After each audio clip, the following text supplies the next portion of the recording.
తెలుగు సాహిత్య చరిత్రలో 15వ శతాబ్దానికి చెందిన శ్రీనాథుడు అత్యంత ప్రతిభావంతమైన కవి సార్వభౌముడు, బిరుదాంకితుడు. రాజ్యసభలో తన పాండిత్యాన్ని ప్రదర్శిస్తూ విలాసవంతమైన జీవితాన్ని గడిపిన మహాకవి శ్రీనాథుడు క్రీస్తు శకం 1365-1414 మధ్యకాలంలో జీవించాడు. కృష్ణా జిల్లాలో గుడివాడ సమీపంలోని కొండవీడు ప్రాంతంలో పుట్టినట్టుగా చెప్తారు. శ్రీనాథుడిది తాత కమలనామాచ్యుడు కూడా ప్రసిద్ధ కవి. శ్రీనాథుడు కవి మాత్రమే కాక గొప్ప విద్యాధికారి కూడా. కొండవీటి రాజులలో ఒకరైన పెదకోమటి వేమారెడ్డి ఆస్థానంలో విద్యాధికారిగా పనిచేశాడు. రాజమండ్రికి చెందిన వీరభద్రారెడ్డి, విజయనగర 2వ చక్రవర్తి దేవరాయలు వంటి అనేక రాజుల వద్ద గౌరవాలను పొందాడు.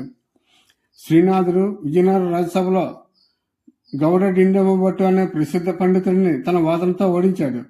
గుర్తుగా కవి సార్వభౌమ అనే బిరుదు లభించింది. 2వ దేవరాయలు శ్రీనాథుడికి ముత్యాల సరలో బంగారు నాణాలతో కనకాభిషేకం చేశారు. శ్రీనాథుడు నిపుణత చెందిన కవిత్వానికి పెట్టింది పేరు. శృంగార నైషధం, కాశీఖండం, హరవిలాసం, శివరాత్రి మహత్యం, పల్నాటి వీర చరిత్ర వంటి రచనలను చేశారు. శ్రీనాథుడి కవిత్వంలో వీరరసం, శృంగారరసం, అద్భుత రసం విరాజిల్లుతూ ఉంటాయి. సంస్కృత ప్రభావంతో కూడిన ఘనశాలి శబ్ద సౌందర్యం, అలంకార వైభవం నిండి ఉంటాయి. అందుకే రాజులు, సామంతులు శ్రీనాథుడిని ఎంతో గౌరవించేవారు.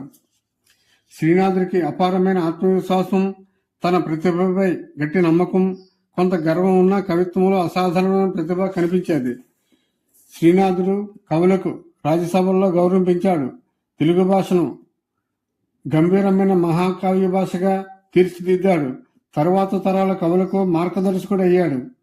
తెలుగు కవిత్వాన్ని రాజసింహాసనం ఎక్కించిన కవి సార్వభౌముడు శ్రీనాథుడి జీవితం ఒకవైపు అత్యంత వైభవంగా రాజభోగాలను అనుభవించినప్పటికీ మరోవైపు చివరి దశలో కష్టాలతో గడిచింది. రెడ్డి రాజుల పతనం తరువాత శ్రీనాథుడు ఆర్థిక ఇబ్బందులను ఎదుర్కొన్నాడు. పంటలు పండక శిస్తు కట్టలేకపోయినందుకు అప్పటి పాలకులు శ్రీనాథుడిని చిత్రహింసలకు గురి చేశారు. ఆ సమయంలో ఆయన చెప్పిన పద్యాలు అత్యంత కరుణాజనకంగా, హృదయ విదారకంగా ఉంటాయి.